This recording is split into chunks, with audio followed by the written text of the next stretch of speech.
Saravá a todos, sou o Pai Gilberto, sacerdote do Templo Luz do Caminho. Sejam todos bem-vindos ao nosso canal para mais um vídeo.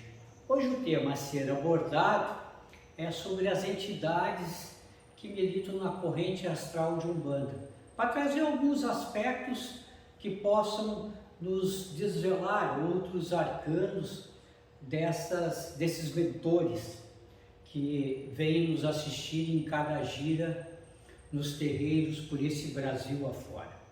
Então nós vamos ver que esses mentores, eles em primeiro lugar chamam a atenção porque eles têm, por assim dizer, nomes de guerra, ou são nomes da falange, da vibração de Iori, das crianças, Cosme, Damião, Ogum, Crispim, enfim, vários nomes, ou então nomes de caboclos, né? Caboclo arranca-toco, caboclo rompe-mato, o Birajara, enfim, e os pretos velhos, Pai João, Pai André, Pai Moçambique, enfim, vários e vários nomes que militam na Umbanda. Então nós vamos notar que esses nomes, eles escondem o quê? Uma personalidade, uma entidade que se manifesta com esse nome. E nós vamos ver que isso ocorre justamente porque para adentrar na corrente astral de Umbanda, e aqui vai o primeiro aspecto a se chamar a atenção, é que para justamente militar na corrente astral de Umbanda, o espírito tem que estar despojado da sua personalidade, de quem ele foi. Isso nos leva também a um seguinte raciocínio: se essas entidades usam nomes, por assim dizer, de guerra, nós vamos ver que a apresentação delas não significa o que elas são. Então, se elas se apresentam como caboclo, não quer dizer que elas sejam um índio. Se elas se apresentam como um preto velho, não quer dizer que seja um preto e que seja velho. E se ela se apresenta como uma criança, não é que seja uma criança que morreu na sua infância. Não, com certeza isso aí são formas de apresentação que fazem parte do triângulo das formas da Umbanda, é onde essas entidades assim o fazem, velando quem elas são. Então isso nos chama a atenção justamente porque ao velar o que elas são, elas dão o quê? Valor ao conteúdo e não ao exterior, e não à forma. Dão valor à individualidade, aquilo que elas são, e não à personalidade, aquilo que elas representavam no mundo físico. Então nós vamos perceber que são altas entidades, contrário ao que muitos pensam, que as entidades de Umbanda, simplesmente por ter um conceito de simplicidade, que elas são simplórias, não. Principalmente na vibração dos caboclos, que tem esse conceito. Então nós vamos ver, não, que o caboclo ele é simples, mas ele é profundo. E esconde justamente o que ele foi em determinada reencarnação ou em determinadas reencarnações. Nós vamos ver que muitas entidades que militam na corrente astral de Umbanda, algumas foram o quê? Condutores até de troncos raciais, de raças. Outros foram esses líderes religiosos que comandaram grandes progressos na humanidade. Outros foram cientistas, médicos, filósofos, e que eles estão que agora velados num nome: Caboclo Tibiriçá, Caboclo do Uruguaçu, Preto Velho José de Angola. Então nós vamos ver Crispim, Crispiniano, Tia Mariazinha. Então nós vamos ver que essas entidades, elas escondem, velam e nos dão esse sentido para que a gente possa ficar intrigado com essas coisas. E nós vamos ver que o que? A riqueza da Umbanda reside aí. Muitos que são de fora não entendem, pensam que aquele linguajar do caboclo, do preto velho, eles são de espíritos ignorantes, atrasados, não sabem o que estão falando e do que estão falando. Então é mais do que hora que um umbandista perceber e valorizar realmente todas as suas entidades, porque elas são realmente e fazem parte de um contexto. Vejam bem, para adentrar essa corrente astral de Umbanda, tu tem que abdicar da sua personalidade, já aí é um impacto.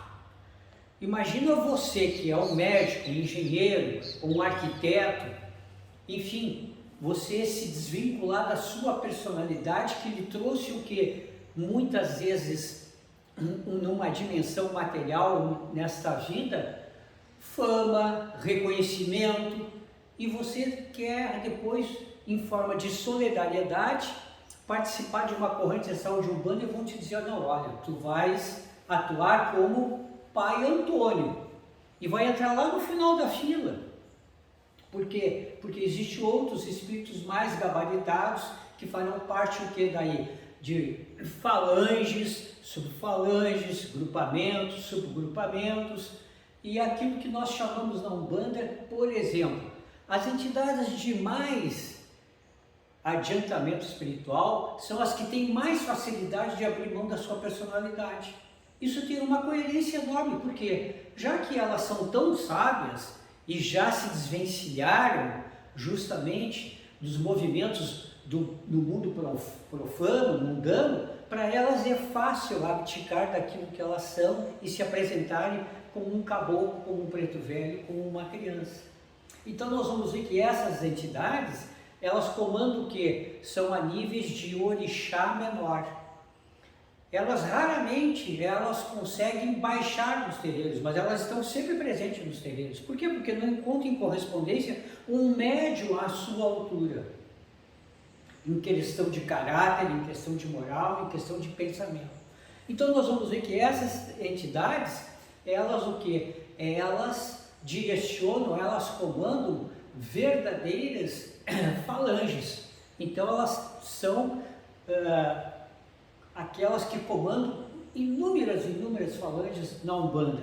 E daí nós vamos ver que tem o que? Tem as subfalanges, tem depois os grupamentos, então nós vamos ver que cada entidade vai se adequando com o seu nível de desprendimento para que possa exercer a caridade e a solidariedade dentro de um terreiro de Umbanda. Nós vamos ver as entidades a nível de guia, que são o que? Verdadeiros, também chefes e líderes, né, de falanges e subfalanges. Nós vamos ver depois que abaixo das entidades de guia tem aquelas entidades que são reconhecidas como realmente protetor de primeiro, segundo e terceiro grau.